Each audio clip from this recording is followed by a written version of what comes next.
Baik, bismillahirrahmanirrahim. Assalamualaikum warahmatullahi wabarakatuh.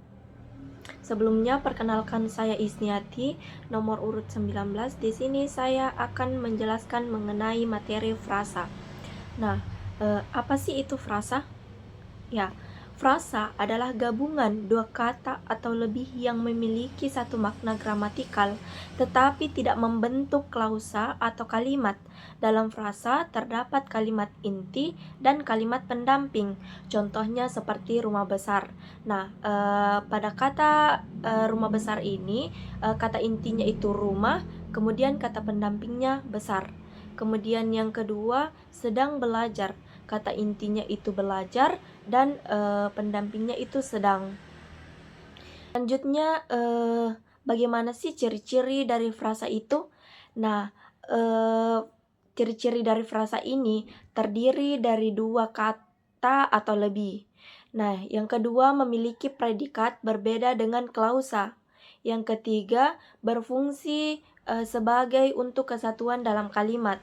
Yang keempat, dapat mengganti satu kata tanpa mengubah fungsi dalam kalimat. Contohnya, seperti anak kecil itu berlari, bisa diganti menjadi bocah itu berlari. Nah, contoh yang kedua, sedang belajar di perpustakaan. Di sini bisa kita ganti menjadi belajar di perpustakaan. Ketiga jenis-jenis frasa. Yang pertama berdasarkan kategori atau kata inti. Nah, yang pertama ada frasa nominal, frasa kata benda. Nah, kata inti berupa kata benda, contohnya seperti rumah mewah, buku baru, sepatu merah, begitu. Nah, yang kedua frasa verbal atau frasa kata kerja. Kata intinya itu berupa kata kerja, contohnya seperti sedang tidur, telah makan, bermain bola. Nah, kemudian yang kata frasa adjektiva atau biasa dikenal dengan kata sifat. Nah, frasa kata sifat ini kata intinya menggunakan kata sifat, contohnya sangat indah, kurang baik, cukup tinggi. Nah, yang keempat itu ada frasa adverbal atau frasa kata keterangan. Nah, kata intinya di sini menggunakan kata keterangan. Contohnya dengan cepat, sangat lambat, hampir selesai. Nah, yang kelima frasa preposisional atau frasa kata depan. Di frasa kata depan ini diawali dengan kata depan, contohnya di rumah, ke sekolah, dari kantor. Nah, yang kedua berdasarkan strukturnya.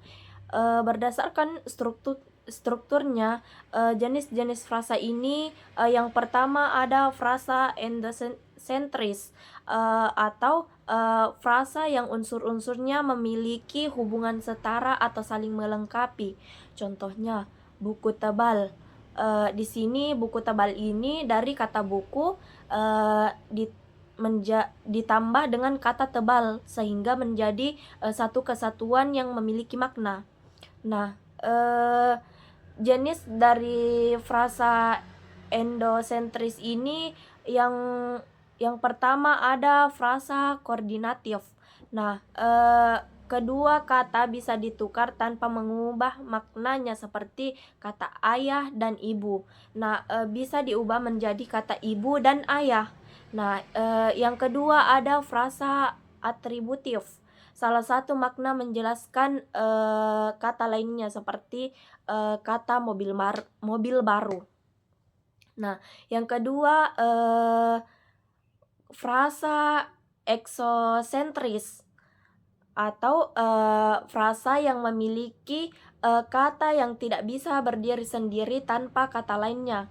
Contohnya seperti di rumah, ke sekolah dengan cepat. Nah, di situ kata-kata tersebut itu tidak bisa berdiri tidak bisa berdiri sendiri tanpa ada kata lain. Baik, selanjutnya perbedaan antara kata frasa dan kalimat. Nah, kata frasa dan kalimat di sini memiliki perbedaan yang cukup jelas, di mana kata frasa adalah kata yang berfungsi untuk memperjelas, menegaskan, atau menghubungkan unsur dalam kalimat agar koheren agar lebih koheren, tetapi memiliki makna leksikal yang berdiri sendiri. Contohnya pada kata frasa itu adalah juga, pun, atau kah. Nah, kata ini biasanya digunakan untuk memperhalus atau menegaskan suatu ungkapan dalam bahasa. Nah, sementara kalimat adalah satuan bahasa yang terdiri dari minimal satu klausa yang memiliki makna yang lengkap. Kalimat dapat berdiri sendiri dan digunakan untuk menyampaikan informasi, perintah, pernyataan, atau perasaan sebuah kalimat. Nah, sehingga sebuah kalimat ini selalu memiliki struktur yang jelas atau subjek dan predikat, meskipun dalam beberapa kasus bisa terdiri dari satu kata jika memiliki makna utuh seperti pergi atau diam. Nah, jadi dapat kita simpulkan bahwa perbedaan utamanya terletak pada fungsi dan bentuknya. Kata frasa hanya berfungsi sebagai pelengkap dalam kalimat tanpa membawa makna yang dapat berdiri sendiri, sedangkan kalimat di sini merupakan satuan bahasa yang memiliki makna penuh dan dapat digunakan secara mandiri dalam komunikasi. Yang terakhir di sini mengenai contoh kalimat dalam frasa.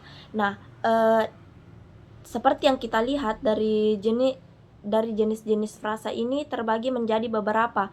Seperti yang pertama pada frasa nominal, contoh katanya itu saya membeli buku baru di toko. Nah, kemudian yang kedua frasa verbal, dia sedang contoh kalimatnya.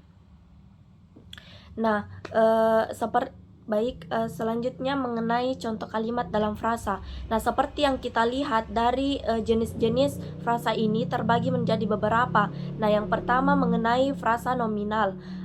Pada frasa nominal ini contoh katanya seperti saya membeli buku baru di toko. Nah, yang kedua mengenai frasa verbal. Contoh kalimatnya dia sedang membaca majalah. Nah, yang ketiga frasa adjektifal. Contoh kalimatnya pemandangan itu sangat indah. Nah, kemudian frasa adverbial, contoh kalimatnya dia berlari dengan cepat. Kemudian yang terakhir frasa preposisional, dia pergi ke sekolah. Baik, jadi itulah tadi penjelasan singkat mengenai materi frasa. Sekian dari saya, mohon maaf apabila banyak kekurangan dalam penyampaian materi. Saya akhiri, wabillahi taufiq wal hidayah. Wassalamualaikum warahmatullahi wabarakatuh.